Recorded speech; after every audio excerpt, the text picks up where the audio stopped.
You are listening to the War on the Rocks podcast on strategy, defense, and foreign affairs. My name is Ryan Evans. I'm the founder of War on the Rocks.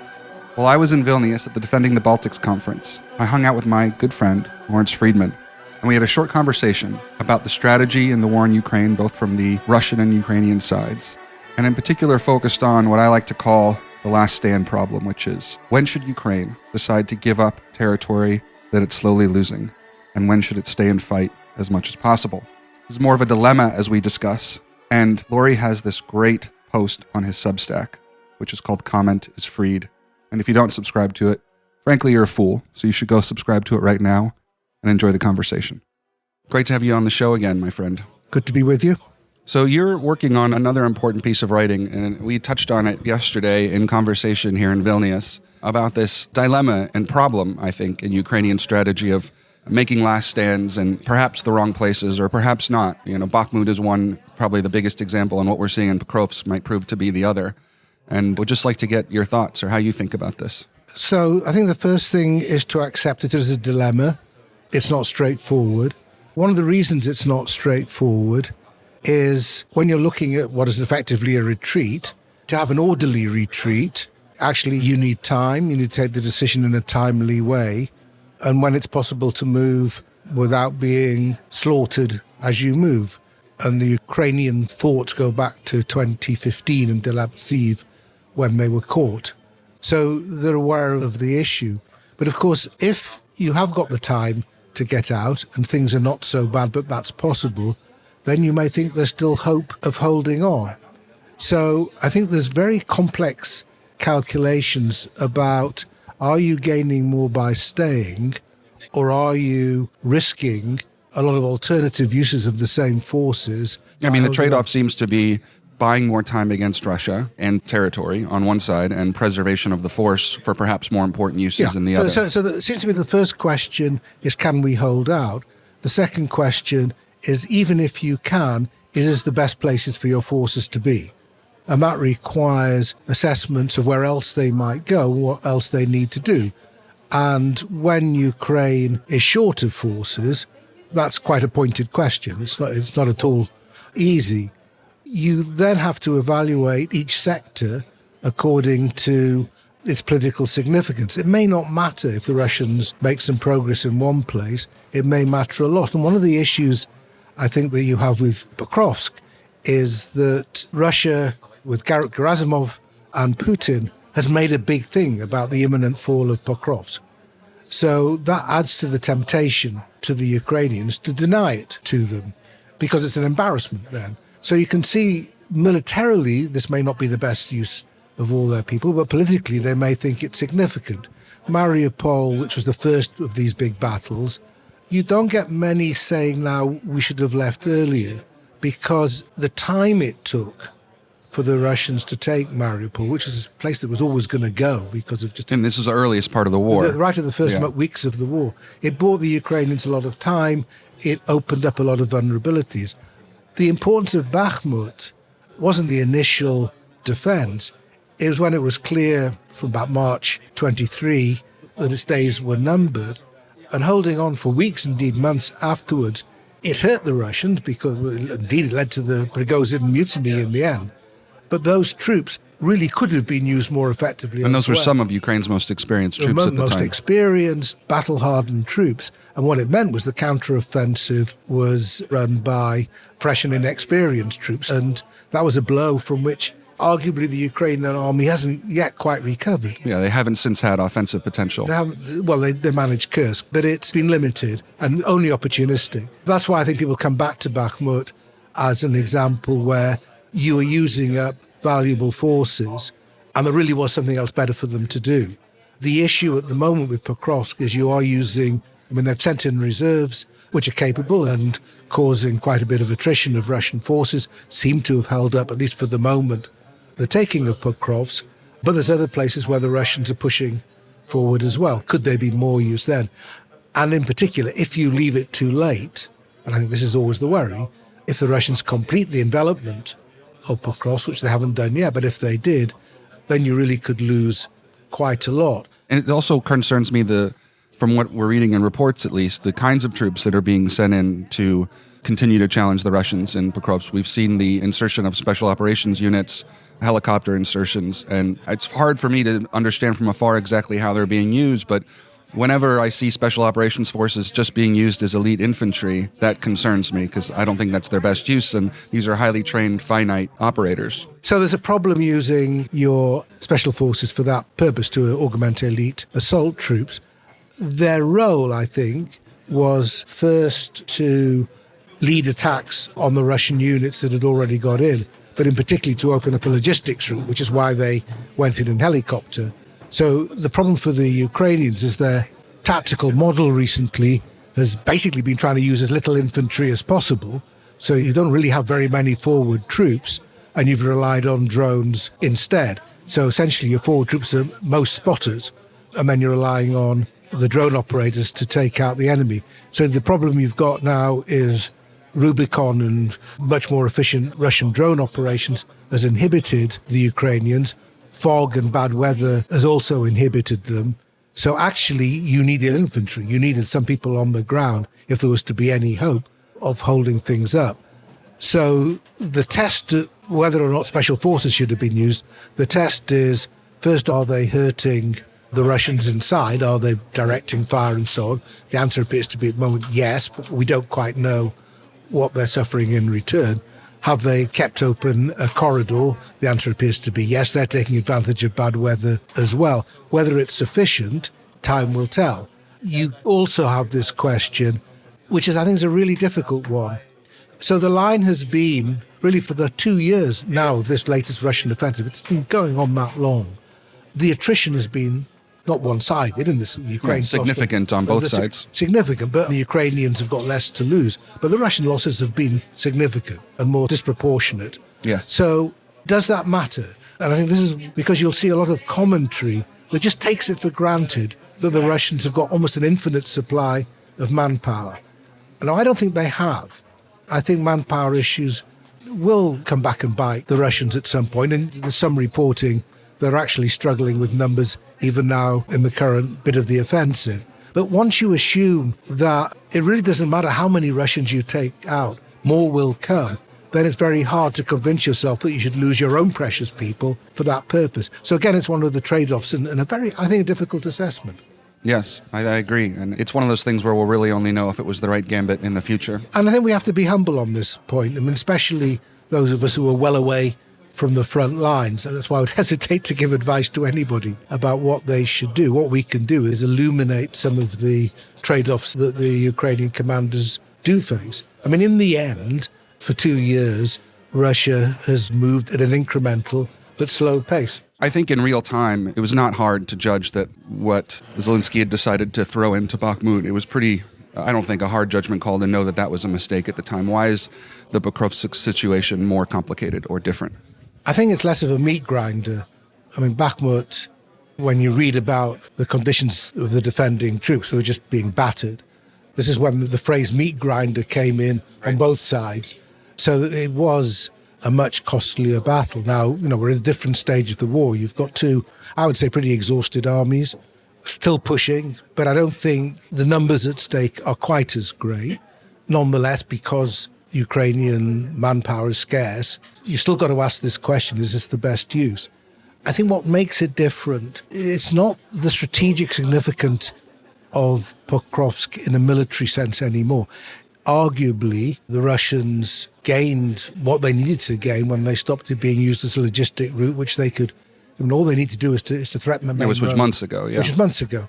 One of the problems is we ask these questions of the Ukrainians a lot. We don't ask them of the Russians. Why are you bothering with this place? You don't gain a lot. Well, why are they bothering? Because Gerasimov and Putin have made it a big deal. I think it's because we expect the Ukrainians to be smarter. No, I don't think it's... Certainly on my end. No, I expect the Ukrainians to be smarter. So that's why we ask the question of the Ukrainians, not of the Russians. But it leads to this assumption, there's this sort of lumbering giant that however much you're shooting at it, it'll keep on lumbering towards you, even as bits of it are being ripped off, because that's what it does. And in a way, I don't think it's unreasonable in our propaganda, at least, to ask the Russians why you keep on doing it. And we spoke a bit about this yesterday. Part of it is we just sort of accept, you and I at least, that Putin gets very limited unreliable information from a very small number of people. We don't even know if the guy's ever used the internet in his life. He's getting it from Gerasimov and a small number of briefers probably. And it's about regime preservation. And for him, he's, I think, come to the conclusion that the best way for that is to stay in the war. Well, I think that's the conclusion he's come to. Well, it's a bit perilous, of course, trying to understand what goes on in his head. It's a bit difficult to understand what goes on in his head. But you also have the question, Biden came in and was determined to get out of Afghanistan. It was a losing game. And the US suffered costs because of the way it got out of Afghanistan. And the Biden administration suffered costs. I don't think anybody's suggesting going back in at the moment. Well, Trump briefly was talking about taking Bagram Air Base. Yeah, he did, but I think the Michigas, if you can use that. But Trump wanted out as well, basically. Yeah. So there is a cost, big reputational cost, and people are going to say, well, what was this about? What was it for? Because there's very little to show for 4 years of war. They've got now about twice as much Ukrainian territory as they had at the start of the full-scale invasion. The 2 years of the latest offensive has gained them 1% and a bit, and they'd lost more than that in 22. So I think the reckoning comes, and Putin wants to put it off. But I think also he wants to win, and I think he believes he can win. And let's talk, because this whole conversation, this sort of last stand dilemma, comes down to each side's theory of victory. And as best as I can tell, both countries have similar theories of victory, which is just to outlast the other and to stay in it longer and to create more time. Russia has a sort of corollary to it, which is if you can get the United States to abandon Ukraine. But that, of course, hasn't worked yet. So they're all playing for time. And so in that context, should they just, maybe things like Pokrovsk make a lot of sense because you're just creating more time for yourself. I think Putin wants to win the war. I don't think he's just playing for time. Well, playing for time so when the other side will collapse is what I mean. So Putin's theory, if you look at what he says, he doesn't actually rely on what I think many Ukrainians think also is the most worrying side, which is the relentless attacks on cities and critical infrastructure. It's going to make a very difficult winter for Ukrainians. It means the population is very tired and a bit demoralized as well, plus the corruption stuff, which doesn't help. But when Putin talks, he talks about Pokrovsk and Kupiansk and places like this as being about to fall. And cauldrons, tens of thousands of Ukrainians trapped there. And you may remember when months ago, one of the Trump-Putin exchanges, where Trump suddenly announced that moving out of Kursk, 120,000 Ukrainian troops were in danger. And so nobody worked out how the hell this was going on. The Ukrainians had no idea that how many troops were in danger. But this is what Putin had told either Witkoff and he just believed it. Yeah. And he just believes it. So Putin clearly believes it. So if you believe that, we get into this almost postmodern analysis. So you're saying that Putin isn't just saying these things for propaganda value, that he might actually believe it himself? I think he believes them because he's creating hostages to fortune, which is why I think it's tempting for the Ukrainians to hold on. The other day, Zelensky was mocking Putin because it was the 15th of November, which was yet the latest deadline. Russian command had been set for taking Pokrovsk. And actually, the Ukrainians also pushing back at Kupiansk quite effectively at the moment. So Ukrainians' theory of victory is playing for time, because they don't have a good counteroffensive option at the moment. But I think Putin's theory does depend on his land offensives working, and this is where the question of what he's told and how he's told it matters. The Ukrainian theory depends an awful lot, and I'm skeptical here for different reasons, on problems with the Russian economy. Not that there aren't problems with the Russian economy, they're big and they're growing, and the attacks on oil refineries and so on do make a difference. And some of them are pretty spectacular. It's just I'm not sure this will stop the Russians in their tracks. I think he's banking on a sudden economic collapse, which I think is unlikely. Just like I think a military collapse is unlikely. Military collapse possibly more possible. But you're relying on essentially is at some point somebody in the Kremlin saying, look, we've been going at this, our economy is in a mess. The demographics are getting worse and worse. We've lost a lot of our key markets. Our industry has spent a lot of money, but there's nothing to show for it. We haven't invested in anything valuable. Our civilian infrastructure is suffering. We're wholly dependent upon China. Isn't there a way of getting out of that? And I think within Moscow, there is real frustration about the fact that they thought with Trump they had a means to bring this to a conclusion, and they haven't been able to take advantage because Putin just asked for too much. Yeah. Putin can't get out of his own way. He couldn't take the deal in front of him, which actually wasn't bad for Russia in some ways. In some ways. I mean, I think it wouldn't have been the political success he wanted, but that's because he had ridiculous political objectives. So let's say a more subtle and clever Putin, which I think to some extent in this arena he has been outplayed by Zelensky, and said, okay, we accept a ceasefire. Lots of interesting questions now. Where is the ceasefire line to be drawn? We think it's here. That requires Ukraine to have a disengagement of forces. So there's all sorts of ways you could have played it. None of that's been done. Or the deal that Witkoff thought he'd heard, which he hadn't heard, in which you say, give us all of Donetsk, but you can have back Zaporizhzhia and Kherson. For a variety of reasons, that would be difficult for Putin to do because of Crimea and so on. But he hasn't even engaged on that level. Yeah. So he's given Trump absolutely nothing. And Trump, to start with, believed that he had Putin all but ready to sign up on a ceasefire deal. Now, the Russians had never said that. They never given him any reason to believe that. But as we know with Trump, reality... There are reality distortion fields surrounding both parties. So it's a really interesting question. You've had this flurry of speculation about Lavrov. Now, I don't think Lavrov's anything other than an agent of Putin's policy. But this issue about whether he'd missed a trick with Rubio, I sometimes think it was just as well Witkoff was bound up in the Middle East, because if Witkoff, who'd been asked to arrange the summit would have happened. But Rubio could see the dangers. And Alaska was not a successful summit. I mean, the more we learn about Alaska... It seemed successful for about 12 hours after, and then... Barely that. Yeah. I mean, it was clear there was a problem because they didn't have lunch. Successful for Russia, you mean? Yeah, successful, well, for both, really. But the more you learn about Putin lecturing Trump about the complicated history of Russia and Ukraine, which we know he does because he's done it to Tucker Carlson, he just doesn't have that empathy that understands where Trump is coming from and what you need to get him on side, which I think Zelensky eventually has developed. Something that occurs to me as we're talking, and this question of trading space for time, is something that Mike and I talked about in early episodes, and how Zelensky was unwilling to do that. And this was when the war had a more high-tempo character to it. There's a lot more movement on the battlefield.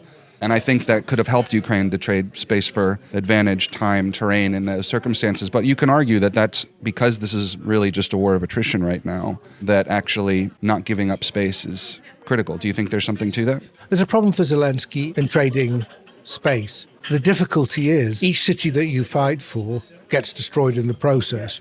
These are cities that are not going to be recoverable. It's a problem for Russia as well. I mean, they claim they're liberating these cities, but they're useless for them too.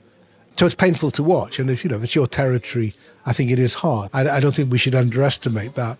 One of the more successful evacuations was Russia's from Kherson city, because you could see Ukrainians at the time thought, we got quite a lot of them trapped. They got them out. These were then available for the Russian zone offensive and also for the setting up defences. What's interesting is Surovikin, who was the general then, who eventually threw in his lot unwisely with Prigozhin, but he was clearly one of the more accomplished. But if you look at his strategy, it was to hold the Ukrainians, get good defensive positions for Russia, and then just batter them. Now, that probably wouldn't have worked either, and Putin wanted offensives. So part of your strategy is countering the enemy's strategy. What Putin wants is to take Ukrainian territory. It is about territory. It's about subjugation, but it's also about territory. So I think there's a dilemma for Zelensky. You need both space and time, and you haven't got vast amounts of space to give up. That's why it's a dilemma. How did leaders in France in particular think about this during World War I, where we saw in some ways a similar situation? But they were pushed back and then made their stands, and then spent a lot of the rest of the war trying to push back again and taking enormous casualties in the process. I mean, you've got a basic problem, which is maneuver warfare is very difficult in a mature war. At the start of a war, it's possible. Because the defences aren't in place, you've got advantages of supplies. You still have some of your best troops. And you've still got your best troops. And you've got plans and they don't know what you're doing. So your best chances of manoeuvre are either when your enemy is caught by surprise at the start or later on when they're just knackered, when they're exhausted and just can't cope anymore. But it's quite hard against a determined army to mount manoeuvre attacks. It's still the case that defence is the strongest on land, while offence is strongest in the air. I mean, that's still a basic rule of thumb that generally works, and it's worked in Ukraine. So I think in the past, where you've seen successful maneuver warfare, you can do it in the desert because you've just got the spaces to maneuver. But when you're doing it no winters to bog you down. And no winters. Not a lot of rain. Not a lot of rain, not a lot of fog, and not a lot of cities. It's just harder. And I think, as you well know, the US went through this period of attrition versus maneuver as a completely false dichotomy, in my view, and got obsessed with the idea of maneuver, thanks to John Boyd and others. And it's much, it's proper generalship. This is what good generals The allure do. of battle, yeah. The allure of battle. And it's actually very difficult, which is why even after Normandy, it took such a long time to get to Berlin. The Soviet memory is of creating this just sort of enormous steamroller that pushed their way against German forces, imposing extraordinary casualties on the Germans, but taking extraordinary casualties themselves. And that Soviet model is still very strong, I think, in Russian thinking. You just push them away. But in some ways, they forget how much time it took them to build up that potential in the Second World War, and of course, American industry. Now, you could argue they have Chinese industry now helping them. Yeah, but not in the same way, yeah. with parts and copper. So the Chinese and the North Koreans do make a difference. Without them, the Russians would be in real trouble, and the Iranians for that matter. So they've all helped. But it comes back to this question of manpower. And is the Russian manpower situation really as healthy as keeps on being claimed? It seems like it's getting worse for Russia, definitely. That's how I would see it. The Ukrainians, I think to their credit, since Bakhmut and since the counter-offensive, have tried to work out ways, and they've used drones for this purpose, to fight with as little infantry as possible. I mean, partly because they haven't got much choice, the way they've used ground drones increasingly, the fact that they have not encouraged last stands by forward units, just keep your head down and tell us what's going on. Reduced to infiltrations, but that doesn't stop them trying to infiltrate a lot of people. And you've got to keep these people supplied. And if they get into positions and you can't back them up, they're stuck. It's not as wasteful as sort of human wave tactics, but it's still wasteful. And so, that's the question that we're stuck with in a country where there are chronic labour shortages now. I've seen their manpower recruitment, which has been in outlying regions, which doesn't cause as much fuss. Indeed, it's been a form of economic redistribution. It's given a boost to the economies of these places, but it's like an extractive industry that eventually every next person that you're getting costs a bit more than the previous one until you run out. And we're at the stage now where it's costing more and more to get these people. They're now starting to call up reservists. The last thing I'm sure Putin wants to do is to have another mobilization, because where will they come from? There's plenty of people around, but not if there's other things that those people should be doing. So, maybe that's the crunch point. Maybe that's the point where they do have to have a reappraisal. Our problem is we just don't know enough about the Kremlin calculations. And because it's dominated by one man who is absolutely obsessed with Ukraine. After being in power for this long, it probably has a few screws loose. Yeah. Well, undoubtedly he's got a few screws loose, but also has got his old comrades around him, and none of whom are going to say, are you sure this is a good idea? Yeah. I think it's just created an extraordinary problem, which is why you're left with the old economics point. If something can't go on forever, it won't. You don't know when it will stop going on. It can't go on forever, for neither side, which is why I think we're left with the importance of just keeping Ukraine going and discouraging them from too many heroic gestures, if you like. Yes. They don't need last stands too much. What they need is to eke out their resources and recognise that there's still a lot of very impressive stuff that they can and are doing. It still amazes me, because I never thought the war would last this long, how innovative the Ukrainians in the end have been. And, they've made some big errors, as all armies do. But, we still have to recognise some of the achievements as well. Certainly. Well, thank you so much. That was great. Always good to talk to you, Ryan. Thank you for listening to this episode of the War on the Rocks podcast. Do not forget to check out our membership program at warontherocks.com/membership. Stay safe, stay healthy, and sign up for Comment is Freed.